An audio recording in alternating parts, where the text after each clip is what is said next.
Inilah kisah Kenshin dan Kaori, seorang pemuda kaya yang menyamar kerja sebagai cleaning service. Versi Kaori TV, episode 452. Kenshin yang mendengar percakapan tentang keluhan seorang karyawan yang mengatakan atasannya arogan, sering marah dan bertindak kasar. Kenshin yang bersama Kaori yang lagi makan di situ, jadi merasa kasihan mendengar cerita anak pemilik warung yang bicara dengan temannya. Bahkan Kaori langsung bertanya, "Oh ya Mbak, kok bisa gitu ya? Atasannya kok jahat sekali. Emang Mbaknya kerja di mana?" Kemudian anak pemilik warung yang bernama Monica menjawab sambil memperlihatkan seragamnya. Dirinya lantas bilang, "Oh ini Mbak, saya kerja di sini, di PT Alam Persada Indah." Sedang Kenshin yang bersama Kaori. Di saat itu Kenshin tak sadar. Ia memang belum mengetahui kalau perusahaan itu adalah salah satu milik ayahnya. Di sela-sela itu Kenshin malah bercanda. Ia pelan-pelan bilang ke Kaori, "Oh ya Kaori, kamu jadi emosi ya kalau dengar curhatan Mbak itu. Pemimpinnya yang tak baik, semena-mena pada bawahan." Kaori menyahut, "Iya say, kita kan sama perempuan juga, jadi aku bisa merasakan perasaan Mbak itu. Masa sama wanita tega sekali berkata-kata kasar, apalagi Mbak itu kerjanya customer service, yang punya sikap halus dan sopan. Kok malah dimaki-maki? Emang keterlaluan ya mereka." Kenshin lalu bicara, "Iya Kaori, aku setuju denganmu. Kebanyakan kalau orang ada di atas, apalagi mereka punya jabatan, seringkali jadi lupa, seolah paling berkuasa, nggak cocok sedikit saja langsung marah. Sama seperti istriku dulu, dia juga begitu, dikit-dikit tersinggung, aku pun tak luput ditegur, dimarahi olehnya." Kenshin tertawa pelan, dan Kaori langsung bilang, "Maksud kamu say, kamu menyindir aku ya? Jahat nih kamu, udah lama diingat aja." Kenshin menyahut, "Tapi terus terang Kaori, aku dulu emang suka kalau dimarahi oleh kamu. Cewek cantik saat itu." Hahaha. Kenshin tertawa lagi, dan mereka saling bicara, hingga tak terasa, Monica mengantar temannya, yang hendak akan pulang. Begitu pula Kenshin dan Kaori, yang selesai makan. Kenshin kembali bersama Kaori, dan di waktu sebelumnya, Luna yang sehabis wawancara, mereka pun pulang juga. Luna bersama ibunya, akan berjalan keluar. Tiba-tiba Pak Sopir bicara, "Ayo Mbak dan ibunya, silahkan masuk, saya akan antar sampai ke rumah dengan mobil perusahaan." Luna jadi terheran. Ibunya langsung bilang, "Oh ini Luna, tadi Mas itu mengatakan, kalau kita pulang akan diantar oleh bapak ini." Saat mendengar hal itu, Luna pun mengerti. Ia sangat senang sekali. Sedang calon karyawan di situ, yang sebelumnya meremehkan mereka, menjadi iri melihat Luna dan ibunya sudah mendapat perhatian, mendapat fasilitas perusahaan. Semua calon karyawan itu pun jadi cemberut mukanya. Mereka sangat tak menyangka melihat hal yang demikian. Singkat cerita, saat di perjalanan, Luna ditanya ibunya, "Gimana Luna, wawancara kamu tadi? Apa kamu sudah diterima kerja?" Luna menjawabnya, "Iya Bu, Luna sudah diterima. Mulai besok bisa kerja. Ini semua berkat doa Ibu." Mendengar hal itu, ibunya senang sekali, langsung memeluk anaknya. Bahagia mereka tak terkira, padahal hampir saja putus asa, tak punya harapan.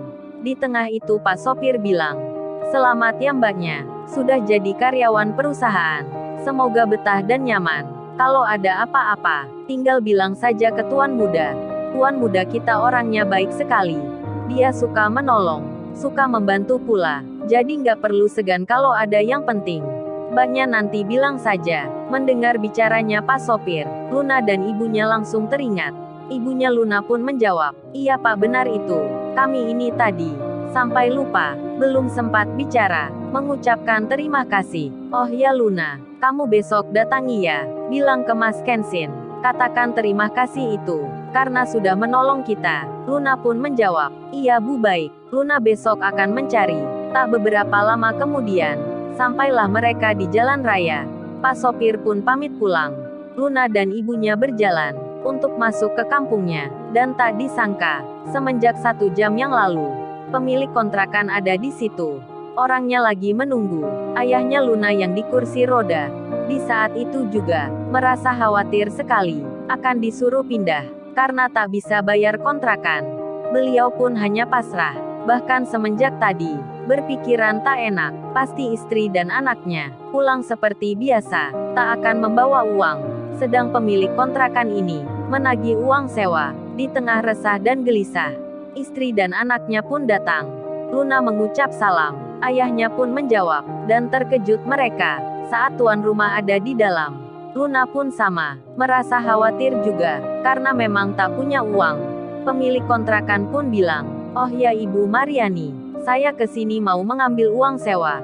Apa ibunya ada uang? Soalnya ini lagi ada banyak yang antri. Kalau Ibu Mariani tak bisa bayar juga, maafkan saya sebelumnya. 1 minggu lagi, Ibu Mariani harus pindah, karena rumah ini akan dihuni oleh penyewa yang lainnya." Mendengar hal itu, Luna dan ayahnya sedih sekali. Mereka tak punya pilihan lagi selain hanya pasrah. Dan ibunya Luna menjawab, "Oh kebetulan hari ini saya ada uang, jadi akan saya bayar sekarang." Ibunya Luna tiba-tiba mengeluarkan uang dalam amplopnya yang diberi oleh Kenshin tadi. Seketika itu juga, Luna dan ayahnya terkaget, dan pemilik kontrakan jadi senang.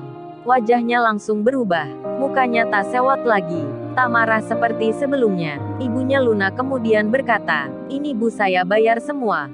Tolong dicatat ya, agar tak salah paham." Pemilik kontrakan pun menerimanya. Ia langsung menulisnya. Setelah menerima uang, orang itu berpamitan. Dan Luna pun bertanya, "Ibu dari mana ya, mendapat uang sebanyak itu?" Ayahnya pun demikian, bertanya hal yang sama. Ibunya Luna pun menjawabnya, "Beruntung kita Luna, ibu tadi mengantar kamu wawancara kerja, dan bertemu pemuda itu di warung. Saat kamu masuk kantor pegawai, ibu tiba-tiba diberi uang untuk bayar kontrakan. Apa jadinya Luna, kalau tadi nggak ada uang? Pasti kita semua tinggal di jalanan. Jadi bersyukur sekali kita Luna." Luna pun baru tahu itu. Wajahnya pun bahagia, penuh senang dan ceria, karena tak membayangkan keluarganya bisa selamat diusir dari rumah kontrakan karena ditolong pemuda yang baru dikenalnya. Ayahnya pun sama. Beliau bertanya pada istrinya, "Siapa Bu yang memberi uang sebanyak itu? Kok dia baik sekali, mau menolong kita ini?" Istrinya menjawab, "Ini pas seorang cleaning service yang kerja di tempat Luna wawancara, yang memberikan uang ke kita." Suaminya pun bertanya, "Kok bisa Bu, kerjanya kan biasa? Emang gajinya berapa, sampai memberi uang sebanyak itu?" Istrinya tersenyum. Begitu pula anaknya Luna. Kemudian Luna yang menjawabnya, "Iya ya, kerjanya emang biasa. Cuman cleaning service. Tapi ternyata dia ya yang punya perusahaan. Dia bos muda ya di situ."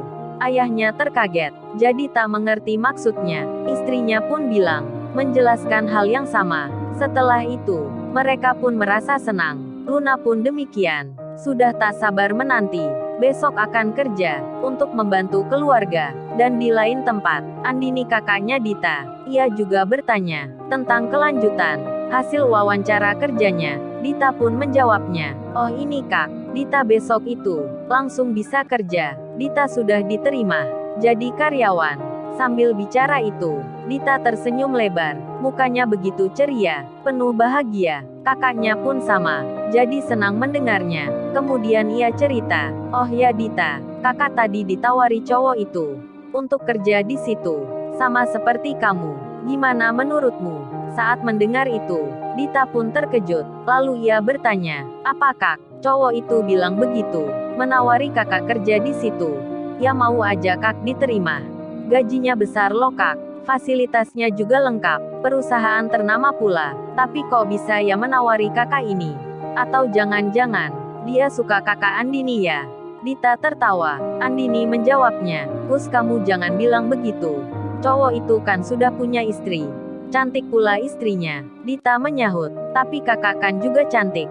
Barangkali aja tuan muda itu tertarik." Dita tertawa, bercanda menggoda kakaknya. Andini menjawab, "Nggak boleh bicara gitu Dita. Kagak pantas rasanya." Dan Dita mengerti.